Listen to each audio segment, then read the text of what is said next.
விஜய் தரப்பிலிருந்து தமிழக வெற்றிக் கழக நிர்வாகிகளுக்கு ஒரு உத்தரவு போயிருக்கு அப்படிங்கிற தகவல் கிடைச்சிருக்கு. நேற்று இரவு விஜய் தரப்பிலிருந்து தமிழக வெற்றிக் கழக நிர்வாகிகளுக்கு ஒரு உத்தரவு கொடுத்துருக்காங்க.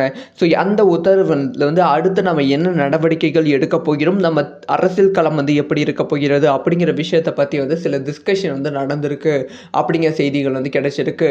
அதைத் தொடர்ந்து பாஜக விஜய் கூட்டணிக்கான முயற்சி பாஜக என்டிஏ கூட்டணி தொடர்ந்து முயற்சி செய்து கொண்டிருக்கு. ஆனா விஜய் அவர்கள் இதுக்கு பிடிபடவில்லை அப்படி சொல்லப்படுகிறது. இந்த ஒரு விஷயத்தை அண்ணாமலையே இன்டைரக்டா கன்ஃபார்ம் பண்ணியிருக்காங்க. இதைத் தொடர்ந்து பிரேமலதா விஜயகாந்த் அவர்கள் விஜய் அவர்களை பயங்கரமா விமர்சனம் செஞ்சிருக்காங்க. விஜயகாந்தோட கம்பேர் பண்ணி விமர்சனம் செஞ்சிருக்காங்க. இது வரைக்கும் விஜயகாந்த் கூட விஜய் கம்பேர் பண்ணாதீங்க அப்படின்னு சொல்லிட்டு இருந்த பிரேமலதா விஜயகாந்த் அவர்கள் இப்போ விஜயகாந்த் கூட கம்பேர் பண்ணியிருக்காங்க. என்ன நடந்து கொண்டு இருக்கு டீட்டெயிலாக பேச போகிறோம். ரொம்ப இம்பார்ட்டன்டான வீடியோவாக தான் தமிழக மக்களுக்கும் விஜய் ரசிகர்களுக்கும் இருக்க போகிறது. ஸ்கிப் பண்ணாம பாருங்க. இது வரைக்குமே விஜய் அவர்களோட மீட்டிங் எப்படி இருக்கும் அப்படின்னு பார்த்தீங்கன்னா புஷி ஆனந்த் அவர்கள் தான் மீட்டிங் ரெடி பண்ணுவாங்க. ஸோ விஜய் அவர்கள் அந்த மீட்டிங்கில் கலந்துக்கிட்டு தன்னோட ஒப்பீனியன்ஸ் பேசுவாங்க. Bussy Anand maximum meeting ready பண்ணுவாங்க. ஆனால் இப்போ புஷி ஆனந்த் அவர்கள் தலைமறைவில் இருப்பதால் விஜய் அவர்களே மீட்டிங் ரெடி பண்ணியிருக்காங்க அப்படிங்கிற செய்தி கிடைச்சிருக்கு. இது வரைக்கும் வழக்கறிஞர் குழு கூட விஜய் அவர்கள் மீட்டிங் போனது கிடையாது.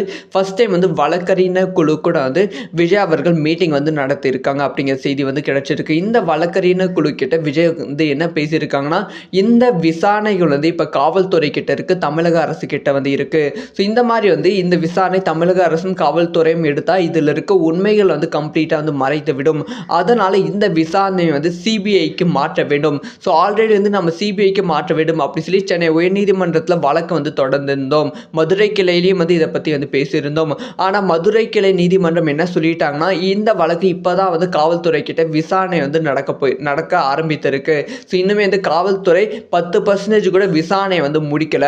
ஸோ விசாரணை ஆரம்பித்து காவல்துறை எப்படி செயல்படுகிறது அப்படிங்கிற விஷயம் தெரிந்தால்தான் இது சிபிஐக்கு மாற்ற வேண்டுமா இல்லை காவல்துறை கிட்ட இருக்கணுமா அப்படிங்கிற விஷயத்தை முடிவு பண்ண முடியும் அப்படின்னு சென்னை உயர்நீதிமன்றம் சொல்லிவிட்டது, மதுரை கிளையும் சொல்லிவிட்டது. அதனால் தமிழகத்தில் அதாவது உயர்நீதிமன்றம் மதுரை கிளையில் நம்ம சிபிஐ விசாரணை கேட்டா கண்டிப்பாக தரமாட்டாங்க அப்படிங்கிற விஷயம் கிளியராக தெரிந்து விட்டது. அதனால் இப்போ உச்சநீதிமன்றத்தை விஜய் அவர்கள் நாட இருக்காங்க அப்படிங்கிற செய்தி கிடைச்சிருக்கு. ஸோ உச்சநீதிமன்றத்தை நாடி இந்த ஒரு கேஸ் சிபிஐ விசாரணைக்கு மாற்ற வேண்டும் அப்படிங்கிற ஒரு கோரிக்கை மனுவாக வைக்க போகிற வழக்காக தொடர போகிறாங்களாம்.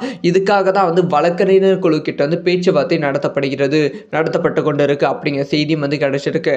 அதைத் தொடர்ந்து உச்சநீதிமன்றத்தில் ஆல்ரெடி வழக்கறிஞர் குழு புஷி ஆனந்துக்காக மனு தாக்கல் செய்திருந்தாங்க. புஷி ஆனந்த் அவர்களோட ஜாமீன் வழக்குக்கு. ஸோ ஜாமீனுக்கு கண்டிப்பாக உச்சநீதிமன்றத்தில் தமிழக வெற்றி கழகத்துக்கு பாசிட்டிவான ஒரு ரிசல்ட் வரும் அப்படின்னு எதிர்பார்த்து காத்திருக்காங்க. அதைத் தொடர்ந்து கரூருக்கு விஜய் அவர்கள் எப்போ செல்ல போகிறாங்க அப்படிங்கிற கேள்வி பல மடங்கு எழுந்து கொண்டே இருக்குது. ஆனால் விஜய் அவர்கள் கரூர் செல்வதற்கு பல சிக்கல்களும் ஏற்பட்டு கொண்டு இருக்குது அப்படிங்கிற செய்திகள் கிடைச்சிருக்கு. ஸோ காவல்துறை இது வரைக்கும் விஜய் அவர்கள் கரூர் செல்வதற்கு ப்ராப்பரான அனுமதியே கொடுக்கல. ஸோ அஃபிஷியலாக நீதிமன்றம் தரப்பிலிருந்து இதுக்கான அனுமதி இல்லை தன்னை சேஃப்கார்ட் பண்ணிக்கிறதுக்காக நீதிமன்றம் உச்சநீதிமன்றத்தில் இப்போ கேஸ் போய்கொண்டு இருக்கு பார்த்தீங்களா, அந்த கேஸில் புஷி ஆனந்துக்கு ஜாமீன் இந்த மாதிரி விஷயங்கள் விஜய் அவர்கள் கிடைத்தால் டைரக்டா கரூர் செல்வதற்கான வாய்ப்புகள் இருக்கு. மிக விரைவில் செல்வதற்கான வாய்ப்புகள் இருக்கு இன்னும் 1 or 2 daysல. ஆனா இதுக்கான நடவடிக்கைகள் இன்னும் எடுக்காம இருக்காங்க. உச்சநீதிமன்றத்தில் என்ன தீர்ப்பு வரப்போகிறது அப்படிங்கிற விஷயத்துல வெயிட் பண்ணணும். இந்த சமயத்துல விஜய் அவர்கள் இன்னுமே 20 லட்சம் ரூபாய் பாதிக்கப்பட்ட குடும்பங்களுக்கு கொடுக்குறேன்னு சொன்னாங்க. ஆனா கொடுக்கல அப்படிங்கிற விமர்சனம் எழுந்து கொண்டே இருக்கு. ஸோ நம்ம நேரில் சென்று கொடுக்கலாம் அப்படின்னு நினைத்தோம். ஆனா அதுக்கான டைம் இன்னுமே ஆகும் போல இருக்கு. ஸோ அதனால் வங்கி கணக்கில் போடுவதற்கான பிளான்ல விஜய் அவர்கள் இறங்கியிருக்காங்க அப்படிங்கிற செய்தி கிடைச்சிருக்கு. டைரக்டா பாதிக்கப்பட்ட குடும்பங்களோட வங்கி கணக்கில் போட போறாங்களாம். இதனால் தமிழக வெற்றி கழகம் மாவட்ட நிர்வாகிகளுக்கு விஜய் அவர்கள் உத்தரவு கொடுத்துருக்காங்க. ஸோ நீங்க போய் சந்திங்க, அவங்களுக்கு இரங்கல் தெரிவிங்க, அதுக்கப்புறமா அவங்க வங்கி கணக்கோட டீட்டெயில்ஸ் வாங்குங்க அப்படிங்கிற விஷயத்த சொல்லியிருக்காங்களாம்.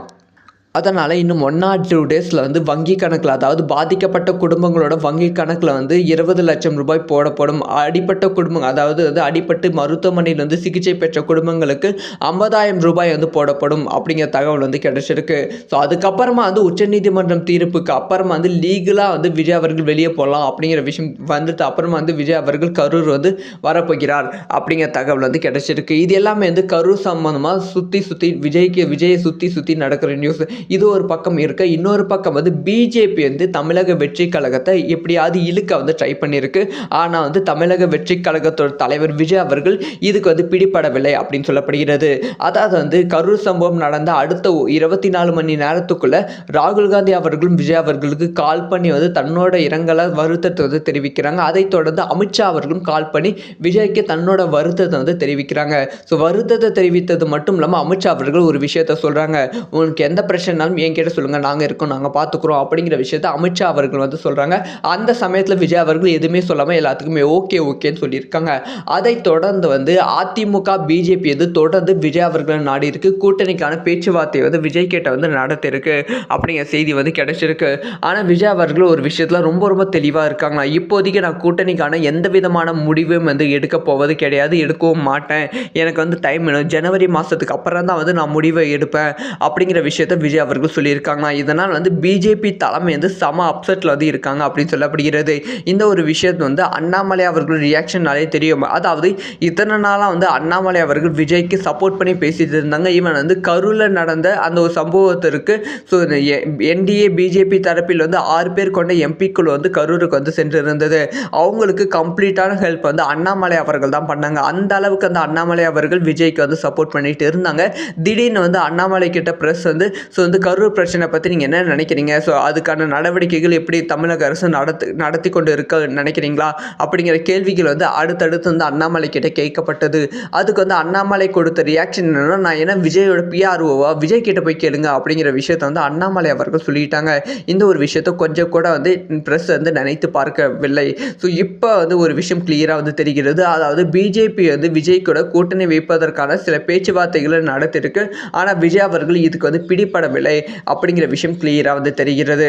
ஆனாலுமே வந்து பிஜேபி தொடர்ந்து வந்து விஜய் வந்து முயற்சிக்க போகிறதாம். டிசம்பர் இறுதி வரைக்கும் வந்து தொடர்ந்து விஜய் வந்து முயற்சிக்க போகிறது பிஜேபி அப்படிங்கிற தகவல் வந்து கிடைச்சிருக்கு. அதிமுகவும் விஜயை வந்து தொடர்ந்து வந்து எப்படியாவது வந்து கூட்டணிக்குள்ளே இழுத்து விடும் அப்படின்னு சொல்லி முயற்சி வந்து செய்ய போகிறதாம். ஸோ டிசம்பருக்கு அப்புறமா வந்து விஜய் அவர்களோட முடிவு வந்து இருக்கும் அப்படின்னு சொல்லப்படுகிறது. ஜனவரி மாதம் முதல் தொடக்கத்தில் இல்லை ஜனவரி மாதம் இறுதியில் வந்து விஜய் அதிமுக பிஜேபி கூட்டணியில் வந்து இணைவாங்களா மாட்டாங்களா அப்படிங்கிற விஷயம் தெரிந்துவிடும்.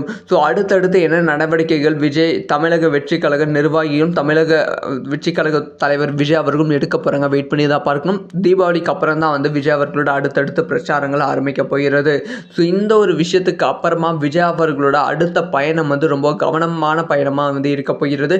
மக்கள் அதிகமாக கவனிக்கும் பயணமாக வந்து இருக்க போகிறது. ஒவ்வொரு வார்த்தையும் வந்து ஒரு புரட்சிகரமான வார்த்தையாக வந்து வெடிக்க போகிறது. ஸோ இந்த ஒரு விஷயத்தை பற்றி உங்களோட ஒப்பீனியனை கமெண்ட்டில் லீவ் பண்ணுங்கள். இந்த மாதிரி வந்து எல்லா அரசியல் சம்மந்தமாக எல்லா